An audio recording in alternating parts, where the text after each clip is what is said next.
오늘 조선일보 사설자에는 문재인 대통령에 대해서 이야기가 나왔습니다.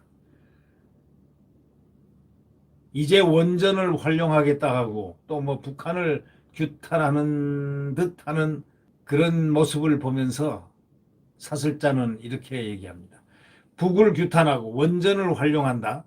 5년 망치고 임기 끝에 면피 급급한 문, 이런 제하의 사설이 올라왔습니다. 자, 여러분은 이 사설을 보면서 어떤 생각을 할까요? 이 사설자는 이렇게 시작합니다. 문재인 정부가 북한의 그 탄도미사일 발사를 규탄하는 유엔 안보리 관련국 공동성명에 처음 동참했습니다. 5년 만에 처음 동참했습니다. 미사일 발사 규탄하는 유엔 안보리 관련국 공동성명이 있습니다. 거기에 처음 동참했습니다. 자, 임기를 2달 남겨놓고, 두서너 달 남겨놓고, 2달 남겼죠. 2달. 더 처음 동참했습니다. 북의 연속된 미사일 도발, 지금까지 얼마나 많았습니까? 안보리 관련국이 3번이나 북한 규탄 성명을 내는 동안에 외면하다시피 한 그런 입장에서 뒤늦게나마 입장을 바꾼 겁니다. 문 대통령은 최근에 대선을 앞둔 시기 북한의 연속 발사가 우려된다, 이러면서 북규탄 동참도 선거와 관련이 있을 것이다 라고 표현하고 있습니다. 선거 때문에 이런 거 아니냐라고 사설자는 지적하는 겁니다. 선거와 관련이 있을 것이다 라고 추정합니다. 네. 올해 북한 규탄 성명에는 베트남, 캄보디아처럼 북에 가까운 나라까지 전부 다 동참을 했습니다. 그런데도 최대 피해 당사자인 한국 정부는 오히려 북한의 심기를 갖다가 일일이 보살피는, 아니 살피는 그러한 상황을 계속 연출을 했습니다.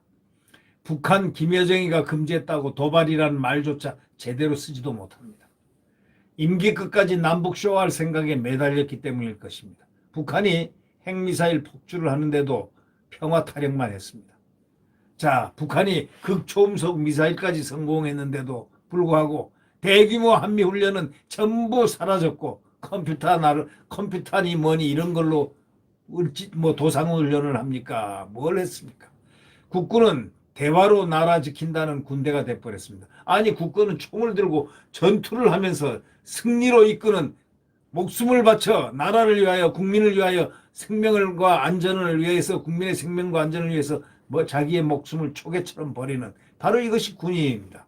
근데 지금의 국군은 대화로 나라를 지킨다, 말로 나라를 지킨다, 그런 군대가 돼버렸다고 이 사설자는 개탄을 하고 있습니다.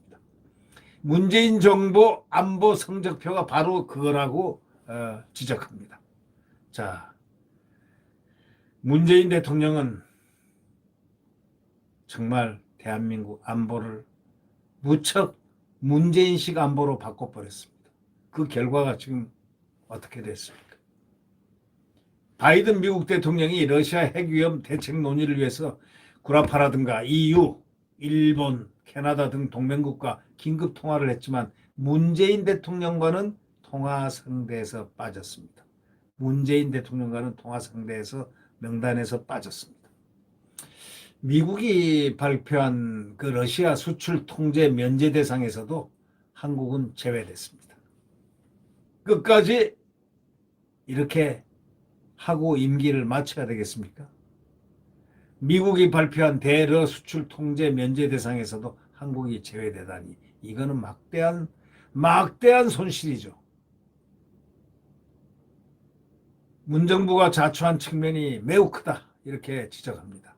아니, 전적으로 문재인 정부가 자초했다고 볼 수가 있다, 이런 얘기 아니겠습니까? 지난주 이 김부겸 총리가 남북 러시아 가스관 사업은 계속 추진돼야 한다, 이러면서 미국이 제재를 공언한 가스관 사업을 대놓고 강조했습니다. 그러나 미국이 70년 동맹인 한국을 신뢰하기 어려운 나라, 믿기 어려운 나라, 바로 그렇게 분류했다는 것, 이 지경에 이르게 했다는 것, 문재인 정부가 이제 반성할 시간도 없습니다. 이제 끝입니다. 북한만 쳐다보다가 이제 국제 고립을 부른 문정부 5년의 외교 성적표입니다. 지난주 문재인 대통령은 또 이랬습니다. 앞으로 60년 동안은 원전을 충분히 활용해야 한다. 이렇게 말했습니다. 그때 국민들의 심정은 어땠을까요?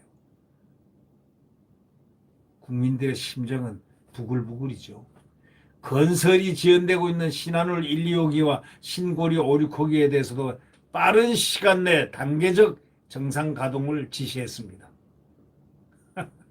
탈원전이 바로 이렇게 둔갑을 했습니다. 원래 일정이라면 이들 원전은 벌써 가동에 들어갔을 것입니다.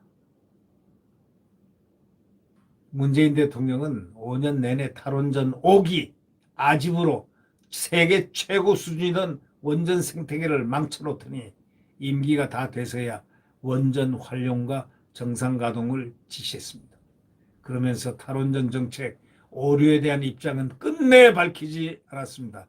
내가 이렇게 탈원전을 하다 보니까 이렇게 생각해서 이렇게 했는데 이게 뭐 과정이 이랬고 이제는 잘못됐다는 것을 느낀다라든가 무슨 오류 틀린 점들을 국민들에게 밝혀야 되는데 자기는 절대 그런 것을 밝히지 않는다라는 그런 원칙도 없는데도 불구하고 아무런 그거 없이 태연하게 탈원전을 이제 원전으로 바꿔가는 말을 했다. 이런 뜻이 아니겠습니까? 문재인 대통령 5년 전에 취임 직후에 정부가 이렇게 얘기했지 않습니까? 모범 고용주가 되어 공공일자리를 대량 창출하라고 지시했죠. 기업들을 규제로 묶어놓고 세금 퍼부어가지고 관제 알바 만드는 데 열중했다고 이 사설자는 맹비난하고 있습니다.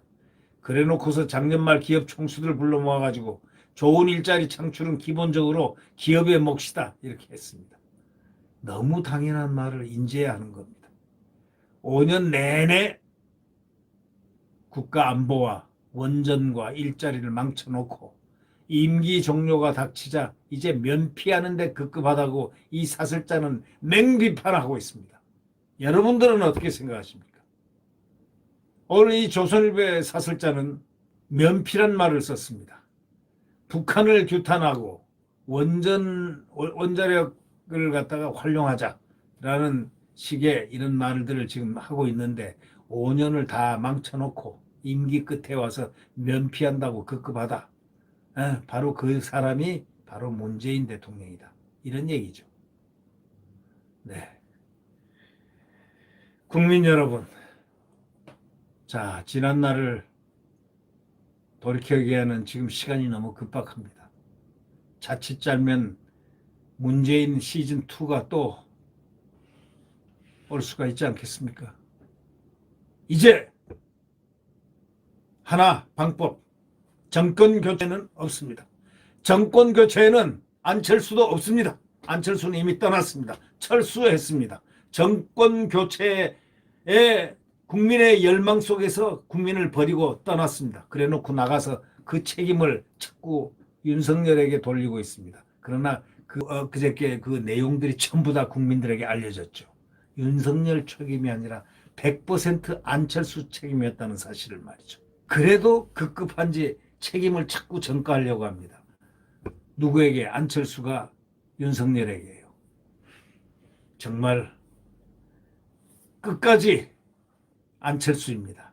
철수하면서도 철수다. 구독 버튼과 엄지를 눌러주시면 감사하겠습니다.